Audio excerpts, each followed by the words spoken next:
광야를 읽다라고 하는 책이 있습니다.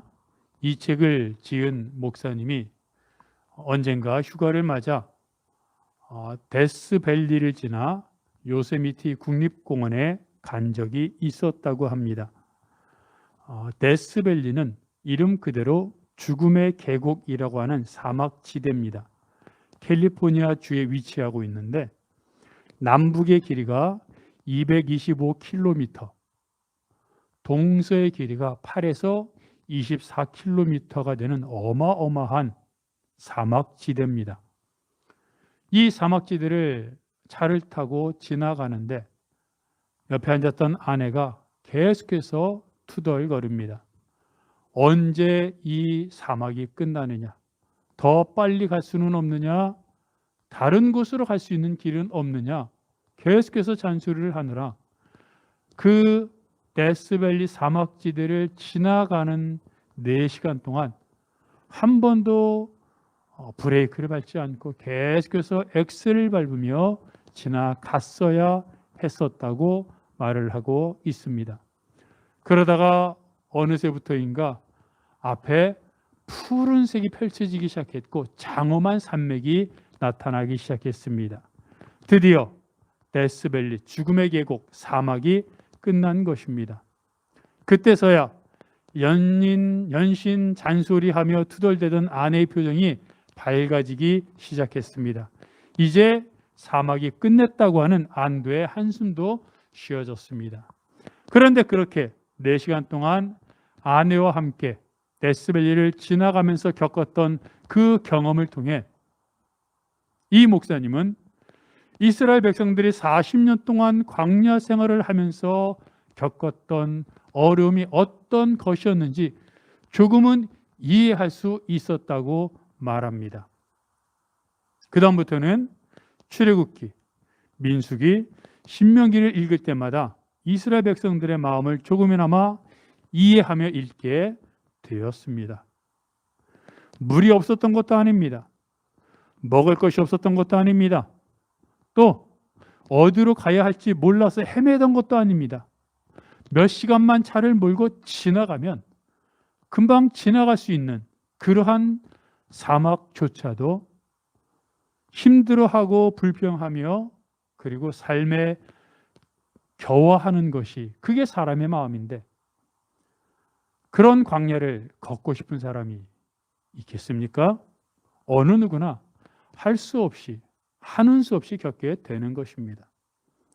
오늘 우리들에게도 이러한 사막과 같은 광야와 같은 삶에 허덕이며 지쳐있는 사람들이 있을 것입니다.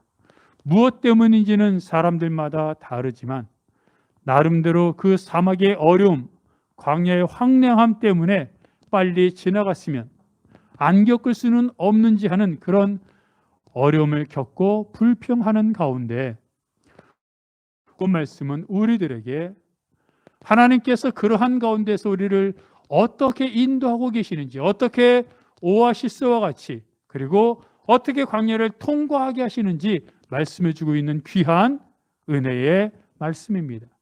첫 번째로 오늘 본문은 무엇을 말하고 있습니까? 우리가 걸어온 길에 대해서 이야기하고 있습니다. 하나님은 이스라엘 백성들을 자기 아들을 안아주는 것처럼 안아주셨다라고 선포하고 있습니다. 여러분 얼마나 감사합니까? 천지의 창조주이십니다.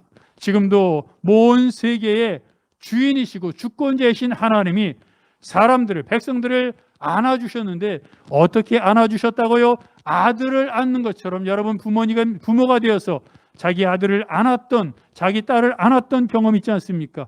그 자녀들을 안았을 때의 느낌, 안았을 때의 그 기쁨, 안았을 때의 그 사랑스러운 마음을 갖고 하나님이 백성들을 안아주셨다라고 말하고 있습니다. 그것처럼 감사하고 그것처럼 행복한 것이 어디 있습니까? 이스라엘 백성들은 행복한 자들인 겁니다. 곧이어 무슨 생각이 듭니까? 얼마나 행복했을까? 얼마나 감사했을까? 얼마나 좋았을까? 그러면서 그들의 삶에 그 행복이 어떤 모습으로 나타났을까? 하나님의 안아주심이 도대체 어떻게 표현되었을까라는 생각을 하게 됩니다. 하나님은 너희가 걸어온 그 길 동안에 너희를 안아주셨다고 말합니다. 그러면 이스라엘 백성들이 걸어온 그 길은 어디입니까? 31절 앞부분을 보면은 광야에서도 너희가 당한 것 같이라고 말한 것을 봐서 이스라엘 백성들이 광야 생활을 했던 그 광야의 삶을 말하는구나 하는 것을 알 수 있습니다. 더군다나 모세는 지금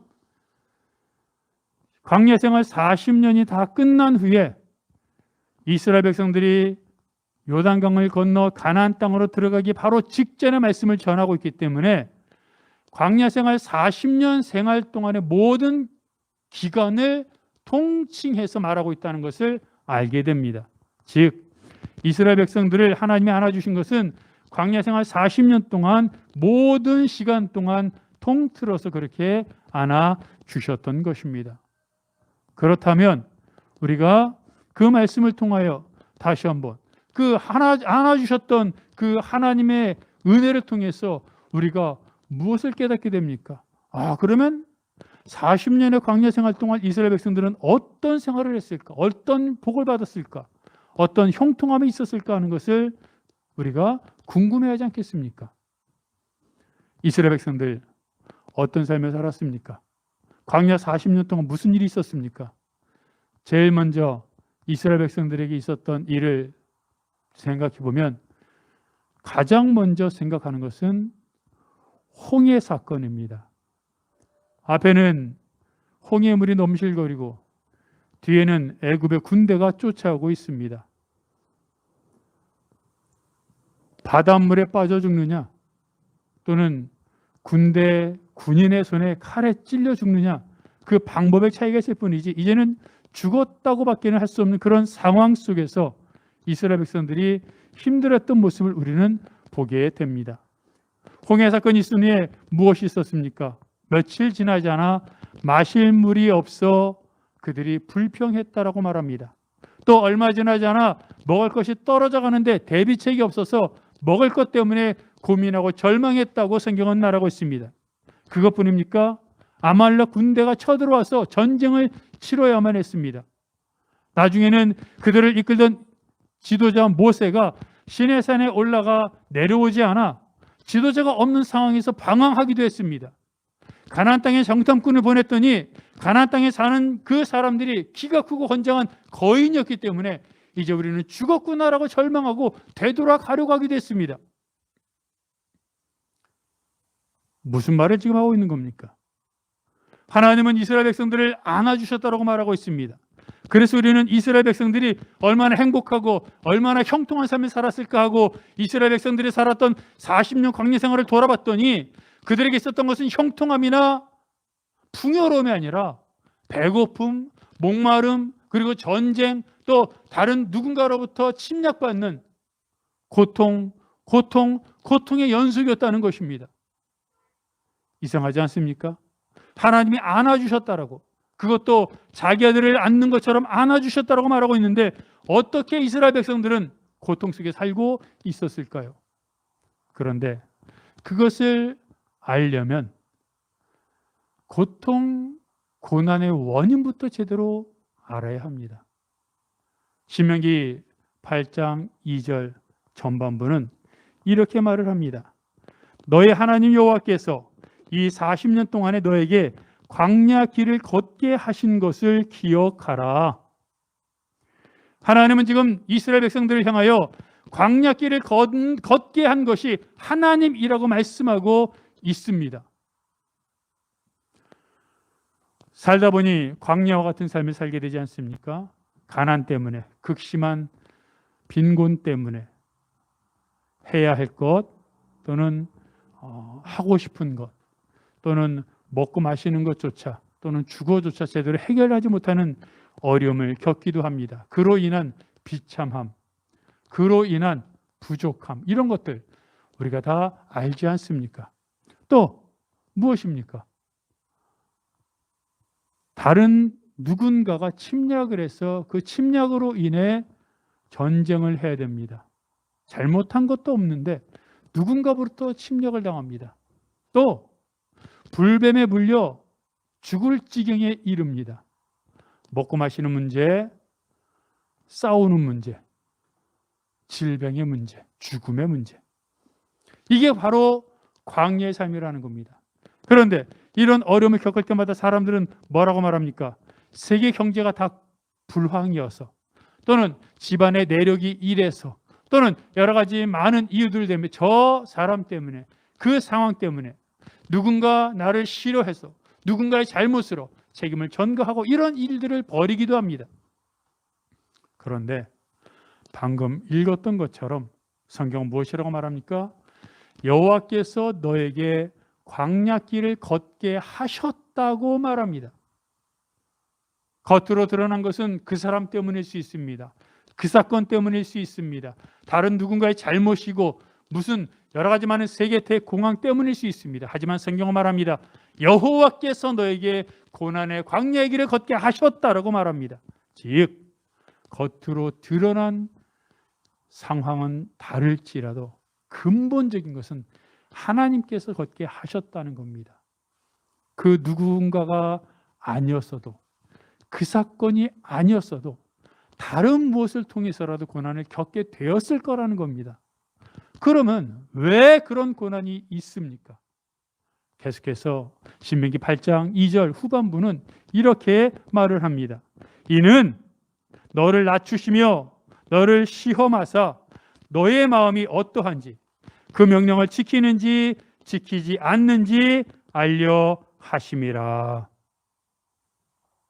하나님께서 이스라엘 백성들을 향하여 고난을 허락하신 이유는 이스라엘 백성들이 하나님 말씀을 지키는지, 하나님 말씀 안에 순종하는지, 하나님 말씀대로 살려고 하는지 알기 위해서, 따르는지 보기 위해서라고 말씀하십니다.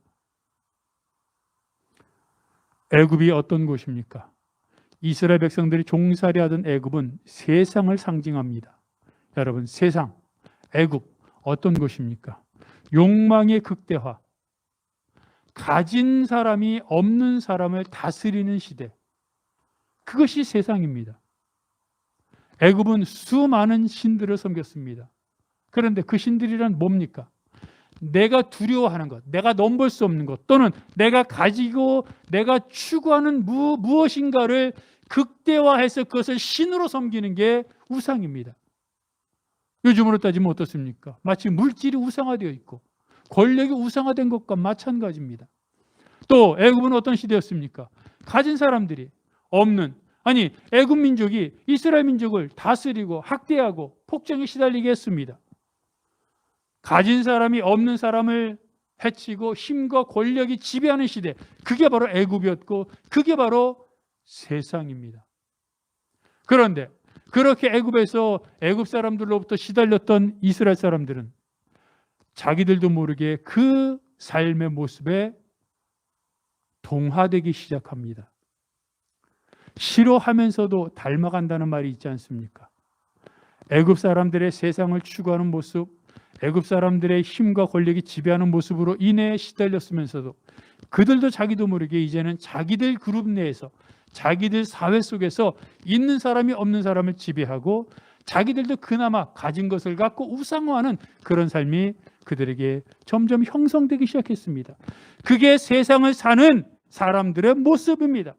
가진 사람은 가진 사람대로, 없는 사람은 없는 사람대로 그들 사이에 서열이 정리되고 그들 사이에 위계 질서가 성립되고, 그래서 갑은 을을 향하여, 을은 병을 향하여, 병은 정을 향하여 힘을 과시하고 억압하는 것이 이 시대의 모습입니다. 그런데 그런 백성들을 하나님이 가나안으로 이끌고 있습니다. 가나안은 어떤 것이죠? 젖과 꿀이 흐르는 땅입니다. 모든 게 풍부하다는 말입니다. 모든 것이 형통하다는 말입니다. 무엇보다 하나님이 다스리는 나라입니다. 그런데 애굽을 나온 이스라엘 백성들이 세상을 추구하고 힘과 권력이 지배하는, 다른 사람을 나를 위해 억압하는 그런 마음을 갖고 그대로 가나안 땅에 들어간다면 그게 하나님이 다스리는 장소가 되겠습니까?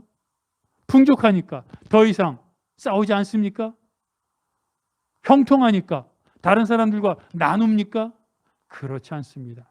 사람이 변하지 않으면, 그 사람의 심성이 변하지 않으면 그 사람이 있는 곳이 어떠하든 삶은 똑같다고 하는 것입니다. 하나님이 원하시고 추구하신 것이 바로 그것입니다. 사람들은 장소를 따집니다. 사람들은 더 나은 상황을 원합니다. 하지만 하나님은 장소나 상황이 아닌 그 사람의 변화를 추구하는 겁니다. 그게 고난입니다. 고난은 무엇입니까? 내가 가진 것으로 해결할 수 없는 고통입니다.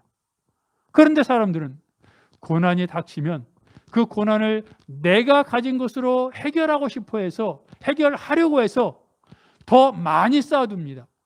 내가 가진 것으로 해결할 수 없는 게 고난인 걸 알면서도 더 많이 쌓으면, 더 높이 올라가면, 더 많이 가지고 있으면 고난을 이겨낼 수 있을 것이라고 생각하고, 그래서 더 쌓아둡니다.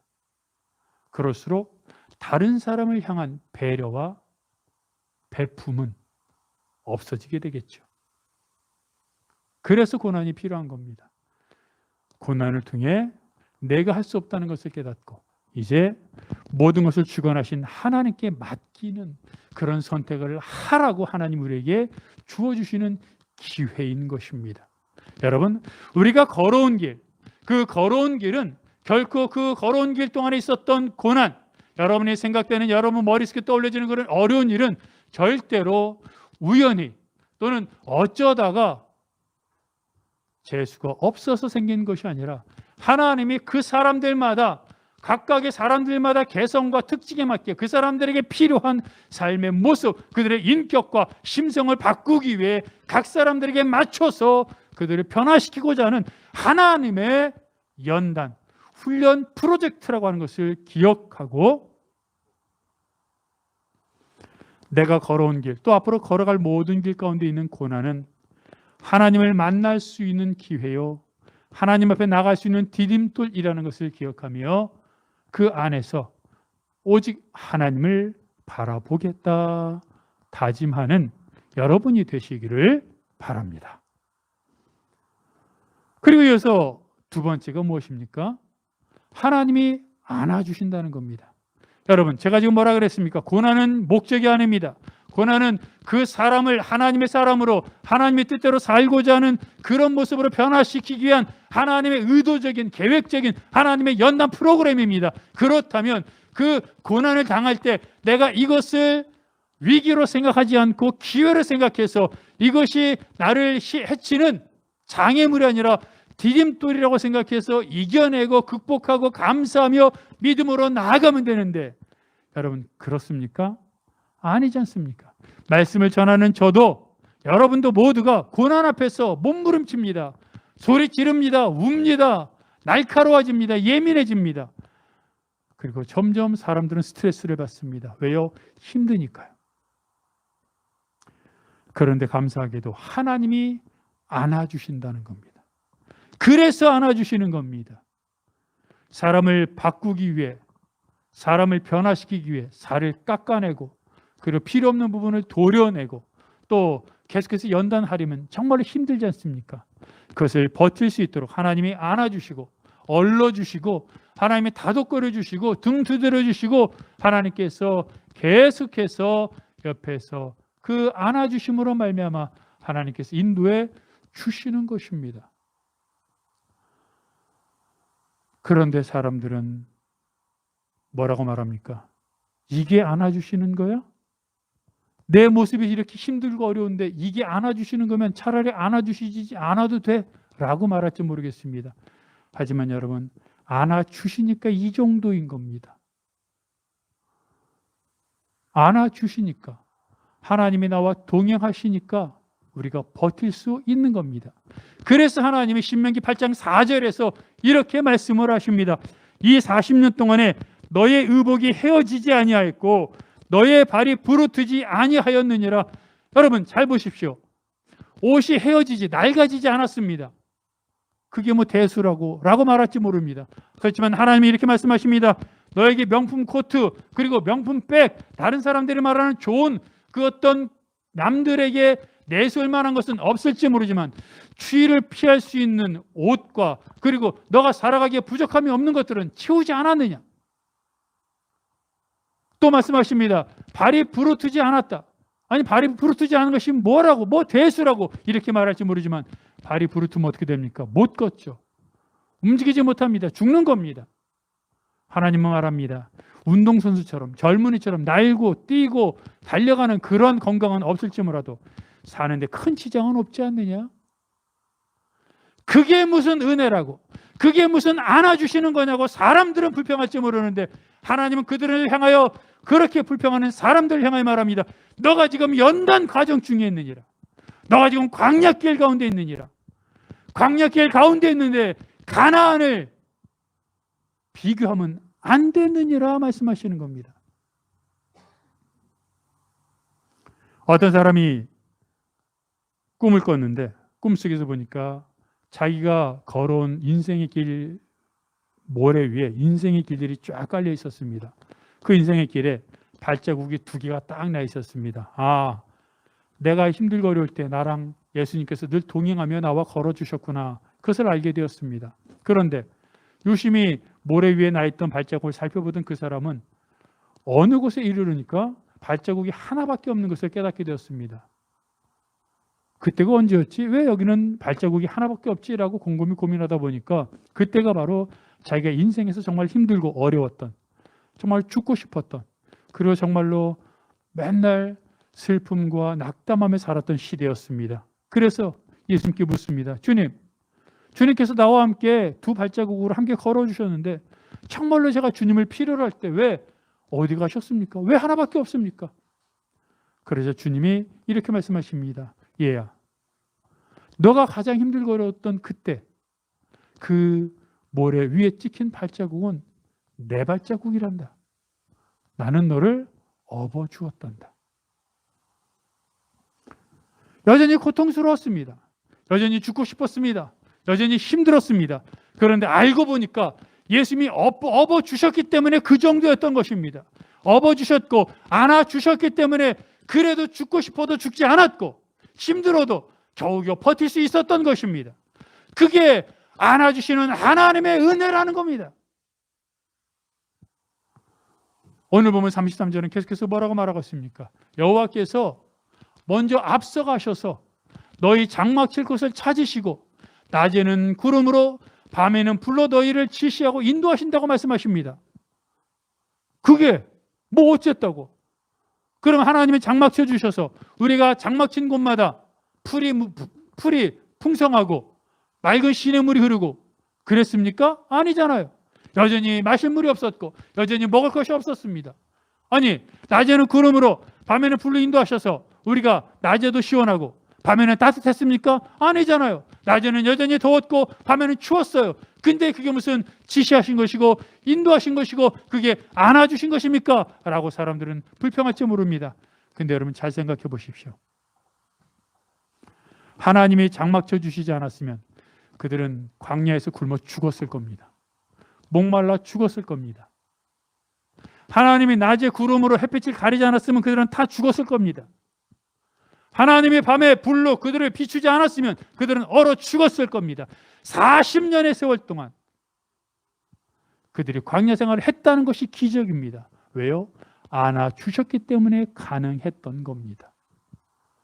사람들은 여전히 내가 힘들고 어려운데 지금 내 삶이 이 모양인데 그게 무슨 안아주심이고 은혜냐라고 말할지 모릅니다. 하지만 여러분 잘 고민해 보십시오. 생각해 보십시오. 묵상해 보십시오. 하나님이 안아주셨습니다. 그래서 오늘까지 온 겁니다. 그래서 믿음을 유지하고 하나님 앞에 예배의 자리에 나올 수 있는 겁니다. 그게 은혜입니다. 사람들은 자꾸 상황, 장소, 소유를 따지지만 하나님은 그 사람의 변화를 위해 그 사람이 변화될 수 있도록 안아주시고 닦아주시고 연단하신다는 것을 기억하며 비록 내가 지금 힘들고 어려울지라도 하나님 말씀 앞에서 나를 돌아보아 하나님께 감사하며 겸손하게 하나님 앞에 무릎 꿇는 여러분들 되시기를 주님의 이름으로 축복합니다. 셋째로, 그래도 사람들은 믿지 않았습니다. 성경은 뭐라 그럽니까? 하나님께서 너희를 자기 아들을 안는 것처럼 안아주셨다라고 말씀하셨으나 너희가 믿지 아니하였도다. 하나님이 아무리 사랑해 주시고 하나님이 사랑한다고 아무리 말씀하셔도 사람들이 믿지 않고 사람들이 선택하지 않고 사람들이 자기가 원하는 대로 살아간다면 그들은 멸망의 길로 걸어가게 되는 것입니다. 그래서 시편 81편 10절에서 11절 말씀은 이렇게 말하지 않습니까? 나는 너를 애굽 땅에서 인도하여 낸 여호와 너의 하나님이니 너의 입을 크게 열라 내가 채우리라 하였으나 내 백성이 내 소리를 듣지 아니하며 이스라엘이 나를 원하지 아니하였도다. 하나님은 계속해서 우리들을 향하여 내가 너를 사랑한다. 너는 내 것이다. 너가 지금 있는 상황이나 환경에 그치지 말고 그것에 의존되지 말고 그것에 영향받지 말고 너를 사랑하는 너를 안아주시는 하나님 앞에 겸손하고 하나님을 바라봄으로 그 안에 감사하라고 말하지만 사람들은 여전히 상황과 환경에 만족하지 못하며 하나님을 원망하며 살곤 합니다. 초대교회 때 많은 순교자들이 있었습니다. 많은 핍박이 있었죠. 그때 대표적으로 순교했던 사람이 서머나 감독이었던 폴리캅이었습니다. 군인들이 폴리캅을 화영장에 데려가려고 왔을 때 폴리캅은 군인들을 식사를 극진하게 대접하고 그들을 위해서 기도도 하고 그리고 화영대에 섰습니다. 군인이 마지막으로 그에게 예수를 부인하면 지금이라도 부인하면 살려주겠다고 했을 때 폴리캅은 이렇게 말했다고 합니다. 내가 살아온 86년 동안 예수님이 예수 그리스도가 나의 왕이고 나의 주인이었고 나를 한 번도 배반하지 않으셨는데 배신하지 않으셨는데 내가 어떻게 나의 주님을 배신할 수 있겠는가? 어서 나를 화양시켜라 라고 얘기했답니다. 그리고 또 계속해서 이렇게 말을 했다고 하죠. 너희는 1시간이면 사라질 불로 나를 고통스럽게 하지만 너희는 앞으로 다가올 영원한 심판의 불이 보이지 않느냐. 그리고 그는 화영대 위에서 찬송을 부르며 이 땅을 떠났다고 말합니다. 여러분 생각해 보십시오. 불로 화영당하는 것만큼 참혹한 것이 어디 있습니까? 생각만 해도 끔찍하지 않습니까?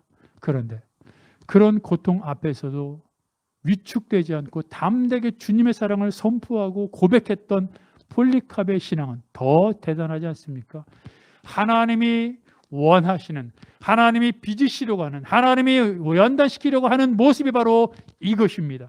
사람들은 자꾸 예수 그리스도를 믿는 유익을 상황으로, 바깥으로, 외부로 따지려고 합니다. 내 사업이 잘 됐는가? 내가 건강해졌는가? 예수 믿고 나서 내가 부자가 됐는가? 승진했는가? 좋은 학교를 갔는가를 따집니다. 아닙니다. 예수를 믿는 가장 큰 유익은 하나님을 알아가는 것입니다. 성경은 뭐라 그랬습니까? 자기 아들을 안는 것처럼 안아주셨다고 말합니다. 사람들은 하나님이 나를 안아주시는 것을 모르고 신경 쓰지도 않고 발버둥 치느라고 안아주시는 느낌을 모르지만 여러분 잠시만 발버둥 치고 소리치고 원망하던 것을 멈추고 나를 안아주시는 하나님 앞에 그냥 안겨보십시오. 나를 안아주시는 하나님의 그 팔뚝의 힘, 그리고 하나님의 따뜻한 시선, 하나님의 숨결, 하나님의 박동, 심장 박동 소리, 이런 것들이 느껴지기 시작하면 더 이상 환경과 상황은 문제가 되지 않습니다. 하나님은 힘들고 어려움 가운데 광야를 걸어가고 있는 사람들을 향하여 그들에게 하나님의 심장 소리를 들려주시고 하나님의 숨결과 하나님의 따뜻한 체온을 보여주시고 느끼게 하시면서 이기도록 해주시는 겁니다. 그리고 때가 되면 하나님이 정하신 때 그때에 하나님의 좋은 방법으로 우리의 상황과 환경을 바꿔 주시는 겁니다. 이게 믿음입니다. 이것이 하나님 앞에 나아갈 때 하나님의 은혜가 넘치는 것입니다. 우리는 지금도 광야의 길을 걷고 있습니다. 그 광야 사람마다 다르지만 어떤 광야를 걷고 있든 간에 광야 속에서 발버둥 치고 불평하고 또 원망하기보다 하나님 앞에 나아가 나를 안아주시는 하나님의 그 음성과 눈빛과 숨결과 심장 박동 소리를 느끼며 다시 한번 하나님과 동행하며 하나님의 은혜 안에 형통함, 그리고 담대함, 평안함을 누리며 살겠다고 다짐하는 여러분들 되시기를 주님의 이름으로 축복합니다.